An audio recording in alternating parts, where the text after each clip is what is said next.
เจ้าสบายดีมาพบกับ2 New Scanner ตามเคยเนาะสำหรับคลิปนี้จะมาเว้าเรื่องความคืบหน้าในการจัดหาเรือดำน้ำและก็เรือฟริเกตของกองทัพเรือไทยซึ่งมันก็คาราคาซังมาเป็นเวลาหลายเดือนและหลายปีพอสมควรแล้วเนาะและตอนนี้ทางท่านภูมิธรรมเวชสัญญาไสรองนายกรัฐมนตรีก็ต้องการจัดการเรื่องนี้ให้มันชัดเจนขึ้นและก็สำเร็จไวขึ้น เบิ่งเหมือนกับว่าปัญหาในตอนนี้มันจะตกไปอยู่ที่เยอรมันเนื่องจากว่าบ่ยอมขายเครื่องยนต์ให้ทั้งไทยและจีนที่จะนำมาติดตั้งกับเรือดำน้ำซัน S6 ที่ไทยได้สั่งซื้อจากจีนและล่าสุดนี้ทางท่านภูมิธรรมก็ได้เดินทางไปเยอรมันซึ่งมีอยู่2ภารกิจหลักแต่ภารกิจที่สำคัญอีกอันหนึ่งนั่นก็คือการประชุมกับกระทรวงกลาโหมหรือว่ากระทรวงป้องกันประเทศของเยอรมันหลังจากที่ได้คำตอบจากทูตเยอรมันประจำไทยแล้วว่าบ่ขายให้ยังไปได้ยินการยืนยันจากกลาโหมเยอรมันที่ประเทศเยอรมันเองเนาะซึ่งตอบเป็นทางการว่าเยอรมันยืนยันปฏิเสธเต็มที่ก็คือบ่ขายเครื่องยนต์ให้เรือดำน้ำไทยถึงแม้นว่าทางไทยสัญญาว่าจะนำมาติดตั้งเองบ่เกี่ยวกับจีนนอกจากนี้มันยังก็มีอีกเรื่องหนึ่งที่มาประจบกันเนาะนั่นก็คือทางประเทศไทยประกาศจัดหาเรือฟริเกตใหม่และเยอรมันก็ดันมาเสนอขอต่อเรือฟริเกตให้ไทยฉะนั้นเมื่อได้คำตอบเกี่ยวกับการปฏิเสธขายเครื่องยนต์เรือดำน้ำให้ไทยทางไทยยังจะสนใจซื้อเรือฟริเกตจากเยอรมันบ่เนาะซึ่งชาวไทยแม่นล้วนแล้วแต่เชื่อมั่นในเทคโนโลยีในการต่อเรือของเยอรมันบ่ว่าจะเป็นเรือดำน้ำและก็เรือฟริเกต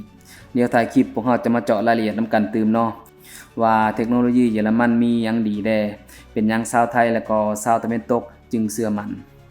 แต่ว่าเรื่องเครื่องยนต์ของเรือดำน้ำทางเยอรมันแม่นต้องปฏิบัติร่วมกันกับ EU ไปก่อนโดยคอนเฟิร์มมาแล้วว่าบ่ขายก็คือบ่ขายเนาะส่วนทางเลือกที่2ของไทยก็คือ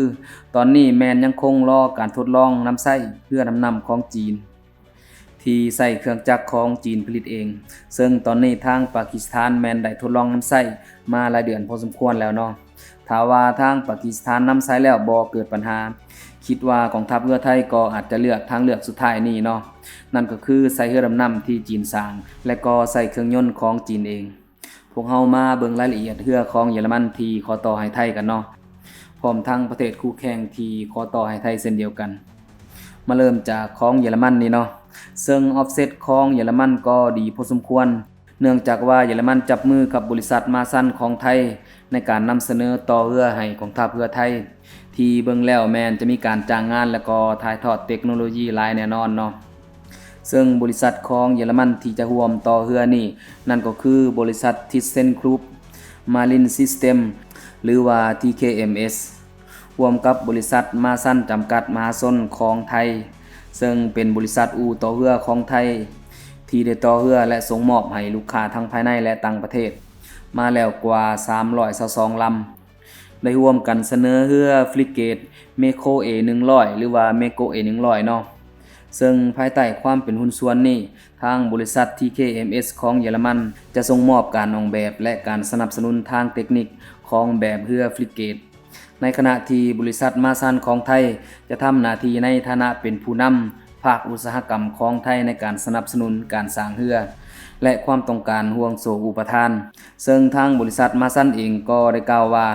ความเป็นหุ้นส่วนระหว่างบริษัทมาซันและบริษัท TKMS ของเยอรมันนี้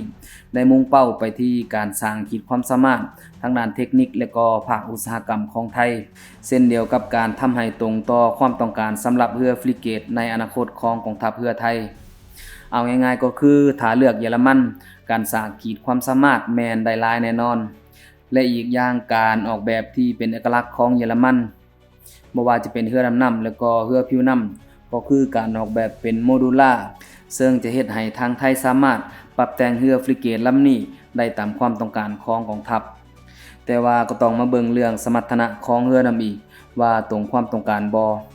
รวมทั้งเรื่องราคานำอีกเนาะเพราะว่าทางไทยตั้งงบไว้ประมาณ 17,500 ล้านต่อ1ลำส่วนเรื่องสมรรถนะความคงทนทนทานของเรือโดยเฉพาะแมนเครื่องยนต์เรือเยอรมันแมนถือว่าเป็นที่ยอมรับหลวงหลายในตะวันตกอยู่แล้วส่วนสมรรถนะของเรือเมโก A100 อิงตามที่เยอรมันสร้างให้บราซิลถือว่าเป็นเรือที่มีระหว่างขับน้ำอยู่ที่ 3,500 ตนซึ่งซูซีกับเรือหลวงภูมิพลที่มีระหว่างขับน้ำอยู่ที่ 3,700 ตนค ความยาวของเรือเมโกะของบราซิลแม่น 107.2 เมตรคานกว้าง 16 เมตรระยะเดินเรือแม่นไกลถึง 1200 กิโลเมตรในความไว 14 นอตความไวสูงสุดที่เรือลำนี้ทำได้แม่นอยู่ที่ 47 กิโลเมตรต่อชั่วโมงซึ่งถือว่าช้ากว่าเรือหลวงภูมิพลอดุลยเดชเนาะที่มีความไวถึง 61 กิโลเมตรต่อชั่วโมงส่วนระบบอาวุธและระบบควบคุมอำนวยการสู้รบ CMS ที่เป็นจุดสำคัญของเรือฟริเกตเรือมิโกะ A100 ของบราซิล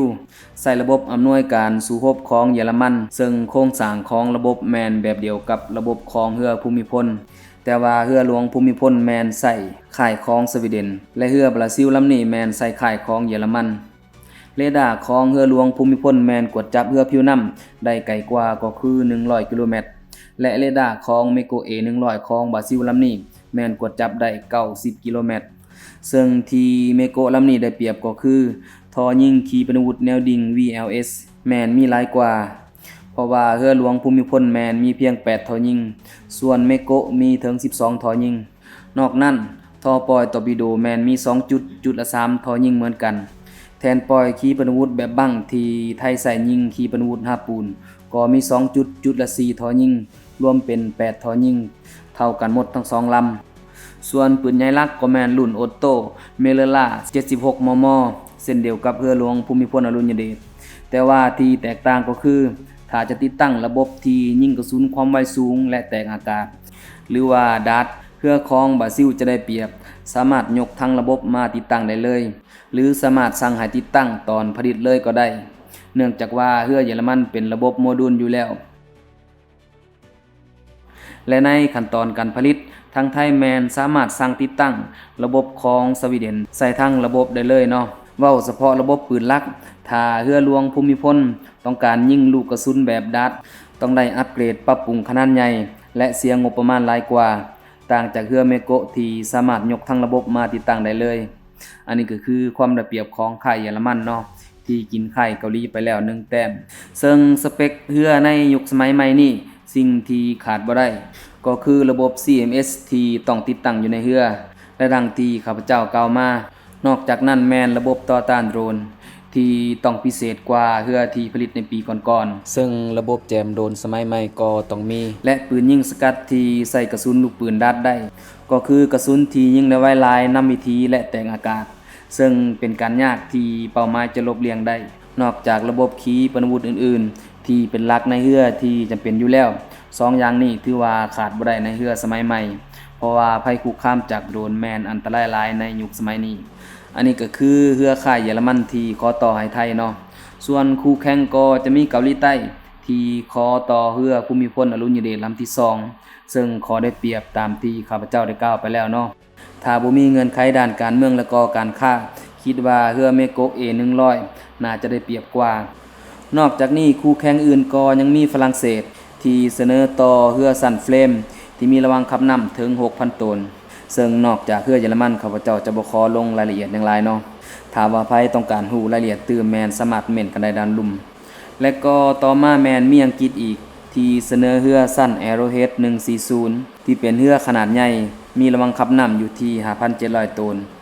มีฮอลแลนด์ที่เสนอคอนเซปต์ของเรือฟริเกตซิกมาซึ่งให้ไทยมีสิทธิ์เลือกนับตั้งแต่ขนาด 3,100 ตนไปจนถึง 6,000 ตนและยังมีสเปนอีกเนาะที่แสดงความสนใจผ่านทูตสเปนประจำไทยซึ่งบ่ได้ระบุชื่อเรือแต่ว่าฟริเกตเด่นๆของสเปนก็จะมีเรือสั้น F100 แล้วก็ F110 ที่มีระวังขับน้ำอยู่ที่ 5,800 และก็ 6,000 ตนตามลำดับส่วนอีกหนึ่งประเทศที่เบิ่งคือว่าทางของทัพเรือไทยให้ความสนใจเช่นเดียวกันได้ข่าวมาว่ามีการลงนามขอตกลงแสดงเจตจำนงความสนใจเป็นพิเศษซึ่งเป็นโครงการเรือมิวเจมของตุรกีในโครงการเรือฟริเกตมิวเจมของตุรกีหนึ่งในนั้นแมนเรือสั้นอิสตันบูลที่มีระวังคำนำอยู่ที่ 3,100 ตนนอกจากนี้จีนก็นำแบบเรือมาวางในงานวางแสดงยุทโธปกรณ์ที่ไทยเช่นเดียวเนาะแต่ว่าบ่มีข่าวว่ามีการเจรจากันเป็นพิเศษเนื่องจากว่าทั้งสองฝ่ายอาจจะคิดว่าจีนต่อเรือฟริเกตให้ไทยหลายลำเกินไปแล้วครั้งนี้ไทยอาจจะเปลี่ยนค่ายเพราะว่าในเรือฟริเกตที่ไทยประจำการทั้งหมด7ลำในนั้น6ลำแมนจีนเป็นคนสร้าง สุดท้ายพวกเฮามาปิดท้ายคลิปเกี่ยวกับเทคโนโลยีที่เด่นๆที่เป็นซิกเนเจอร์ของเยอรมันเนาะที่มีหลายชาติก็เริ่มเฮ็ดแบบเดียวกันแล้ว แต่ว่าเยอรมันแม่นเป็นหนึ่งในผู้บุกเบิกและผ่านการพิสูจน์มาแล้วว่ามีความทนทานแท้และใช้งานได้จริงในระยะยาวแท้เด่นๆก็จะมีการต่อเรือแบบเป็นโมดูลหรือว่าต่อเป็นเซกชันไปเทคนิคการสร้างระบบ AIP หรือว่าระบบขับเคลื่อนอากาศอิสระในเรือดำน้ำซึ่งจะเฮ็ดให้เรือดำน้ำบ่จำเป็นต้องขึ้นมารับเอาอากาศบ่อยหรือว่าขึ้นมารับเอาอากาศดุจนเกินไป